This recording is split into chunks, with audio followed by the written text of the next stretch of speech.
Hello，大家好，歡迎嚟到 Sellers Club，我係 Winglam，今日咧就想同大家講下一啲關於亞馬遜廣告上高咧嘅一啲功能啦同選項嘅更新嘅。咁拍片嘅時候咧就係2025年嘅6月28號啦。咁喺度提醒下大家 Prime Day 咧就嚟到啦，仲有10日咁上下就到啦。咁照道理嚟講咧，大家應該你嘅產品嘅廣告活動咧，同埋呢啲秒殺活動啦、Flash Deal 啦，同埋一啲 coupon 啦、折扣優惠券嘅活動咧，應該就係火力全開嘅。咁原則上嚟講咧，就係唔應該等到 Prime Day 活動當日先開始嘅，應該係提前嘅，起碼2個禮拜啦。有啲公司會提前1個禮拜就開始谷定呢個流量啦、曝光量啦，同埋呢個轉換率等等嘅。咁必須要咁樣做咧，咁Prime Day 嗰日嘅銷售咧，先至會可以好勁抽嘅。咁若然大家仲未開始做嘅話咧，咁仲有10日時間俾大家。咁大家記得咧就呢個廣告活動啲預算啊，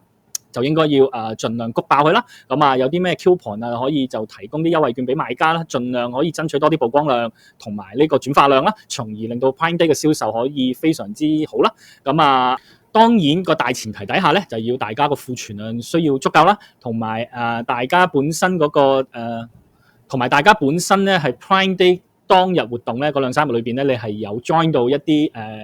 嗰個 deal 嗰個活動啦，又或者係有提供呢個 coupon 嘅活動嘅。如果乜都冇，庫存又唔夠啊，或者你根本冇參加到嗰啲活動嘅話咧，咁就可以唔需要理會噶啦。咁好，咁今日咧就同大家講下呢個亞馬遜廣告2025年裏邊有啲咩更新啦。咁作為賣家嘅，你相信亦都未必會陌生啦，因為喺大概2-3個月前咧，大家可能會發現呢個 Amazon Ads 上高咧嗰個版面其實都已經唔同咗啦，同以前啲 graphics 都唔一樣啦。咁除此之外咧，係有啲新加咗嘅功能喺上高嘅。咁今日就可以同大家講下啦。咁我哋可以睇下屏幕呢度咧，就係一個單一個廣告活動嘅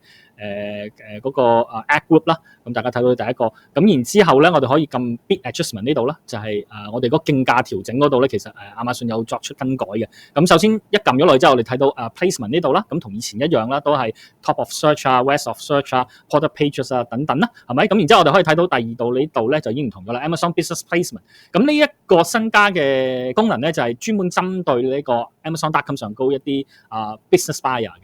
咁大家都知道啦，喺個平台上高，除咗私人個人嘅買家之外咯，亦都係有啲企業啦、公司咧，佢哋亦都會喺 Amazon.com 上高開設佢哋賬戶，幫自己公司去選購產品啦。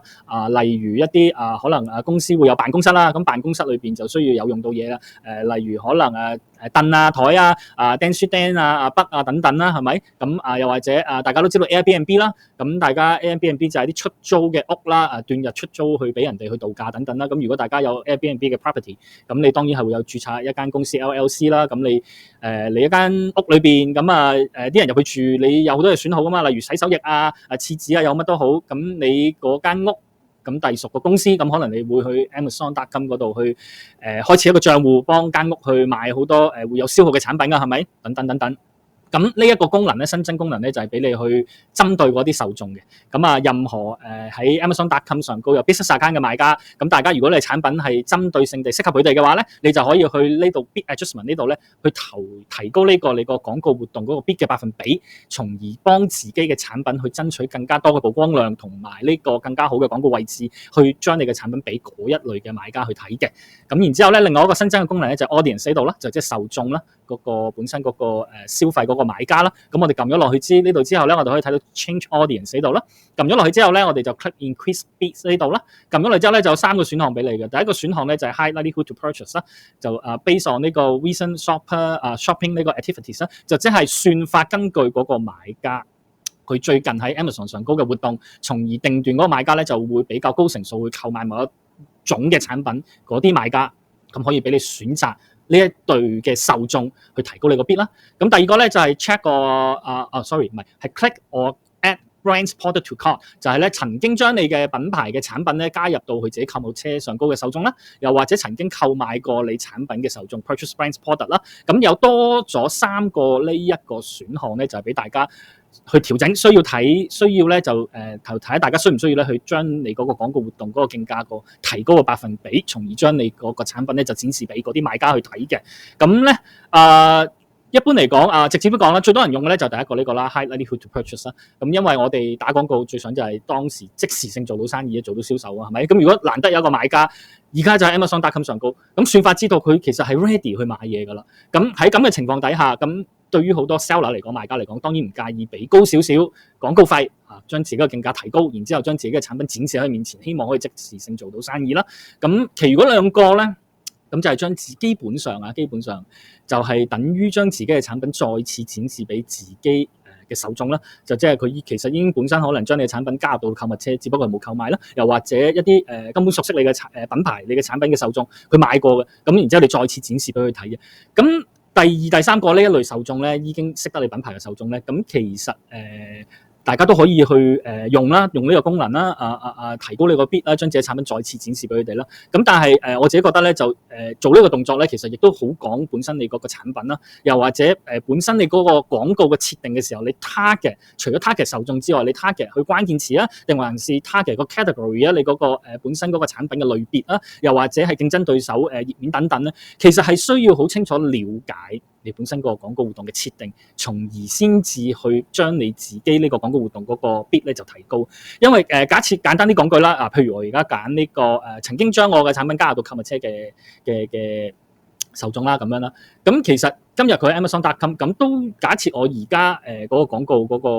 target 嘅係嗰個關鍵詞係一個手機殼咁啦，咁個客係曾經將你個產品加入個關鍵詞加入個購物車嘅，咁但係如果今日佢Amazon 上高佢根本就唔係選購呢個手機殼，咁其實你個廣告都唔會展示出嚟噶嘛，係咪？咁當然亦都另外一個講法就係，譬如如果有啲買家佢長期成日都換手機殼嘅，每一兩個月就不停咁去購買新嘅手機殼嘅時候，咁當然喺嗰種情況底下咧，你就會有個優勢，就係佢買過你個手機殼，可能佢未必記得，未必記得你產品，未必記得你個品牌。咁今日佢得閒冇嘢做，又再去搜購嘅時候，咁咧你就可以有一個優勢，就係如果你提高咗個 bid 嘅時候咧，你就再一次將你個手機殼咧就展示喺面前咁嘅意思。咁當然啦，都係嗰句啦，唔同嘅 option 去提高你嗰個競價咧，就都係要理解翻大家自己本身打廣告嘅時候，落廣告嘅時候，你 target 嘅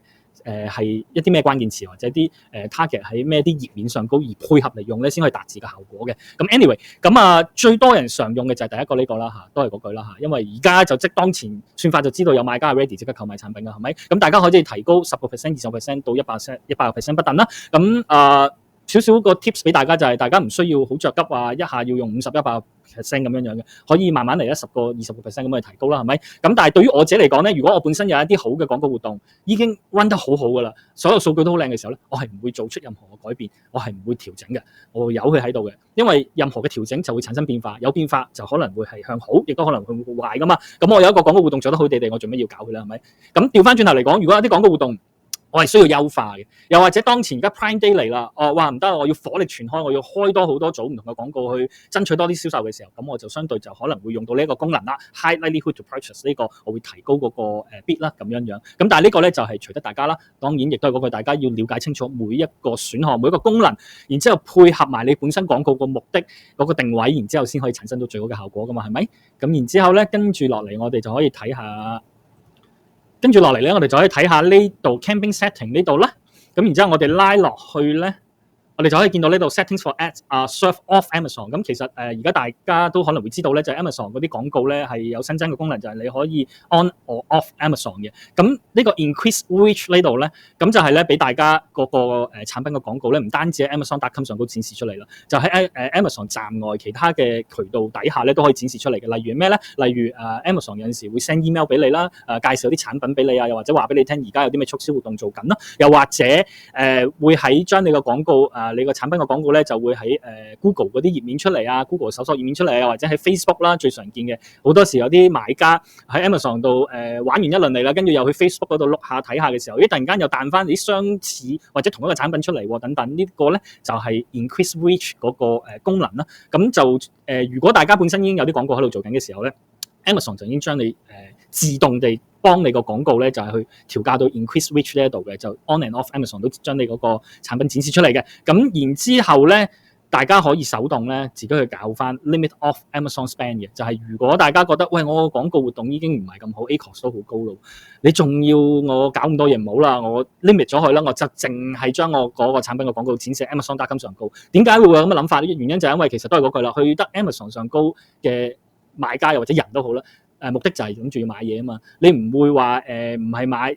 你唔會話諗住睇套戲又或者睇啲八卦嘢就去 Amazon.com 唔會噶嘛，係咪？去得 Amazon 嘅人咧，一般嚟講咧就都係諗住去買嘢嘅，所以咧就會有咁嘅講法啦。咁啊呢個就隨得大家啦咁但係我都係嗰句啦，如果我本身有一啲產品係做得唔錯嘅嗰個廣告活動，咁我都唔會去掂佢嘅。咁相反嚟講，如果有一啲產品係唔得喎，長期 ACoS 好高啊，或者個銷售表現好差，咁我就會直接揀 limit off Amazon spend 啦呢一個選項嘅。咁題外話補充少少就係ACoS 嚟講咧，可能我哋打廣告成日都會睇 ACoS 係咪？咁但係其實除咗 ACoS 之外咧，大家都需要了解